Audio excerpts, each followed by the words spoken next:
In this video, you will see a lot of interesting examples about the queen endgames. Also, as a bonus, we will be covering queen versus rook endings as well. Our journey begins with the queen endings, which is happening very rarely, that all the other pieces are getting traded and queens are still on the board. It's not so common. Sometimes it appears from the pawn endings when both of the sides will promote to the queen, but typically you don't end up in the situation when there are too many pawns left on the board.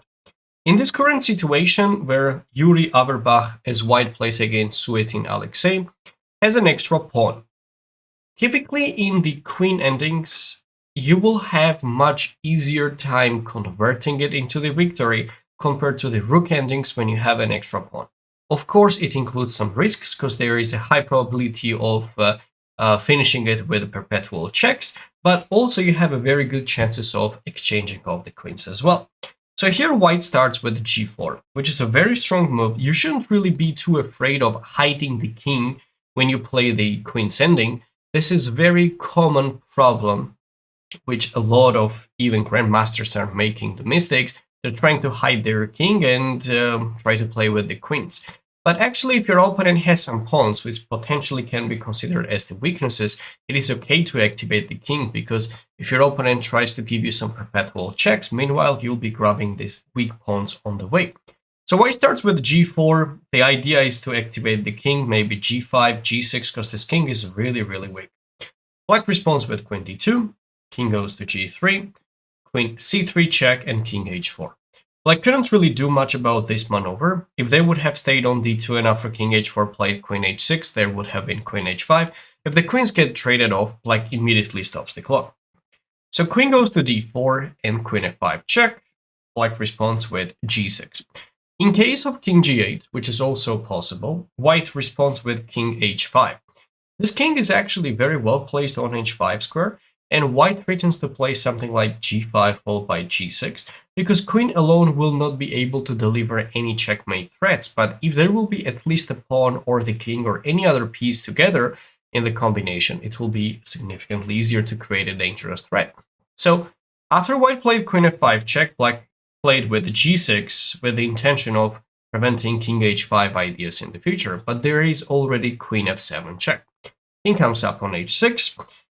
White definitely would like to go for g5, but it's pinned to the king, so white goes with queen f6, with the clear idea of playing queen h8.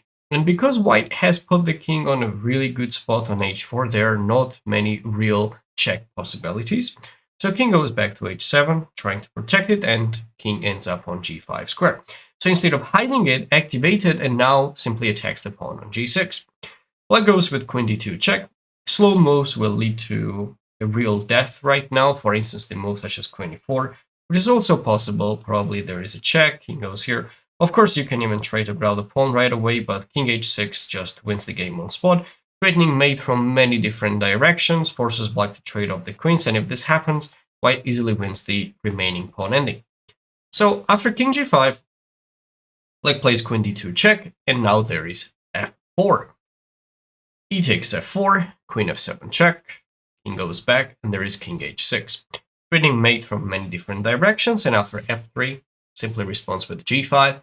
Black resigns because it's impossible to prevent all these checkmate threats with logical continuation. Let's have a look at another practical example where Alexander Alekhine plays against Marozi Geza, and white has an extra pawn. How to play in this kind of positions. If you somehow miraculously manage to trade off the queens, of course it will be easy victory. But because there are too many pawns on the board, it is important to play careful. White's best shot probably would have been to go for something like queen d4. Make sure that the queen stands very well centralized, and after queen c2 check, king goes on g3. Of course, it's not the end of the game. There are still a lot of things to be played right now. But objectively speaking, white should be winning because it's practically almost impossible to hold this kind of positions and play extremely precise moves. Anyways, white went for queen c8 check, which looks quite logical on the first glance, and after king g7, just taking the pawn on b7. But it appears to be a blunder, because this king stays against the queen alone, without any real defense. Black has a strong move queen d2 check and king g3. Probably Alekhine was counting on queen e3 right now, where he goes with queen e5. Obviously, these pawns can be protected easily. This king can just already hide away from h2 square, and because white has 2 extra pawns, it will be very easy win. But what he missed right here is a strong move d4. Now white cannot ignore it, because if black manages to take the pawn on e3 or even push d3, black already tries to play for win, because this passed pawn will be very valuable pawn. So after d4, white's only shot is to take the pawn or to push e4. Actually, it takes d4, looks better. And there's queen g5. And white ends up in the situation where it's impossible to avoid perpetual checks. So therefore, if you will be up materially, like several pawns or something, try to keep your king safe and avoid potential perpetual checks. Don't move your queen very far away from your king. So there is king d2, king g1, queen c1 check, and it's basically impossible to avoid these checks. And if here at this point white tries king f2, there is this. Any kind of g1 or f1, sorry, if f1 there is queen d1, if king g1 there will be queen c1. So basically black needs to move the queen away on a square that after king h2 there is queen f4, and after a couple of moves they agreed on a draw. If you enjoyed the video, don't forget to subscribe to the channel and click the like button, because whenever we reach 10,000 subscribers there will be a free giveaway video courses from my website. What if white has an extra pawn at the edge of the board, extra a pawn? This game was played between Alekhine and Reshevsky. Objectively speaking, it should be a draw, but it firmly depends on how far advanced is the pawn. If this pawn is really too close to promotion square, then of course white should be winning. But if it's that far away, it is important that the pawn is getting blocked on early stages of the game, and the stronger side typically cannot do much. So white goes with queen a2, with the intention of a4, a5, and just push the pawn as far as possible. Black goes with king g8. Of course, black would love to play queen a4 right here, but the pawn on f7 also will be hanging, so king goes to g8. a4, queen c6, a5, and queen goes to a6. The only shot what white has got right now in order to make some kind of improvement is to go for something like queen a4, queen b4, followed by queen b6. If this king will be safe, let's imagine white has an extra pawn on f2, okay, f2, f3, so this will be the pawn structure. Of course, this king will never have any issues, and the queen alone can promote the king, promote the pawn. So let's say queen b4, queen b6, the queen moves, there's a6, a7, queen b8. So basically, it is so easy to promote the pawn if your king is safe. But if you try to play queen a4, the big problem is that there is queen e2 check already. And because black gets this activity, plus this pawn will be gone very soon, of course it will lead to a draw, because this king will not have any real defense.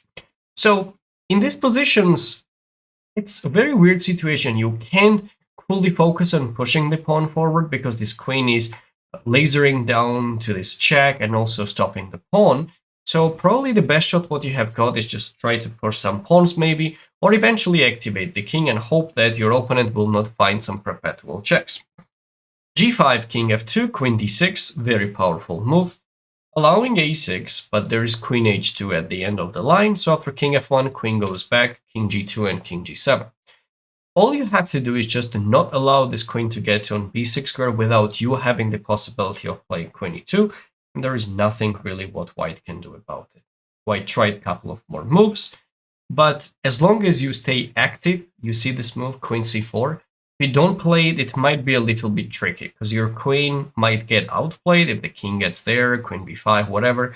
Obviously, it still will be a draw, and typically the engine most of the time is screaming that it's a draw, but practically speaking, it's not that easy. Anyways, if you end up in these positions, make sure that you keep the queen active, so that any moment you can give some really interesting checks. So queen f5, queen d4 basically, and this king cannot just survive there. If the king gets closer to the a pawn, then this pawn will be gone on very short order. Therefore, after these checks, players agreed on a draw. Let's have a look at queen versus rook endgames. This is the position what you want to achieve. queen versus rook, I would say 99% of the time is winning. Of course, there are some exceptions when it's theoretically drawn because of some forced perpetual checks. And also, it's possible that just 50 moves already has passed and the stronger side couldn't make any progress.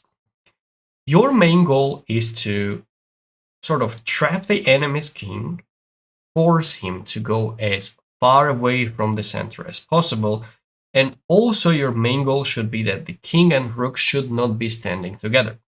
If the king is protecting the rook, you will have hard time capturing it, so you should force your opponent somehow to cut the connection between these two pieces. What you're seeing right now is a perfect setup for stronger side to play for win.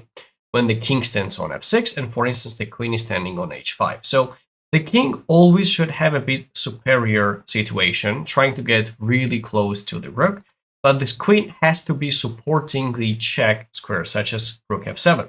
So for you to remember it easily, the knight and the king and queen should be one knight move away from each other, but the king should be a little bit closer. So if we switch the places, then the king on h5 wouldn't be really brilliantly placed.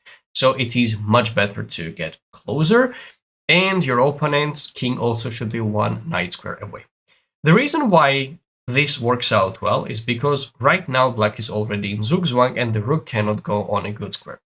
If the rook goes, let's say if the king goes on f8 here, white can play queen h6 and the rook will be gone. So we only had to talk about the rook moves. In case of rook h7, there is a direct mate queen e8, and we need to look at how many options black has, right? Let's say 1, 2, 3, 4. If you talk about the 7th rank, okay, h7 is not really a good option, and 5, 6, and 7 options. Here, some of them are very easy to play. For instance, if the rook goes on d7, there is queen e8, and it's just already over. If the rook goes to b7, it's queen d5, and the game is over. And if the rook goes to g2, there is again queen d5, and we grab the rook on g2. So objectively, black has only c7, a7, g3, and g1 squares available. What happens if black decides to play something like rook a7? It happened frequently that people even reached to that positions and they didn't know how to continue next because it requires some forcing sequence. Always, in all the options, unless you win the rook immediately, give your opponent check from the central squares, such as queen d5. After queen d5, black can't go on f8 due to queen d8, of course, either ends up on h8 or h7. If the king goes to h8, there is a powerful move, queen h1 check. So you're trying to stay along this diagonal, and you should not try to go for queen h5 check or something like that. So you give a check from the central square, and you're standing on the same diagonal with the checks. Black can play rook h7 due to queen a8 mate, and if king goes to g8, now comes a strong move. It's a fork, king and rook, so white wins the game easily. If black would have tried king h7, it would lead to the same thing, queen h1 check followed by queen g1, and the rook is gone. The rook a7 is not a move. Rook c7. As I mentioned, always you should give a first check from the center. So white plays queen d5 check. The king can go on f8 or h8 because in these scenarios there will be queen d8 and white wins the rook immediately. So the only more or less resilient move would be to play king to h7. Again, we're trying to use the checks from the same diagonal. Queen h1 check, king goes on g8, and queen g2 check. And now where does the king go?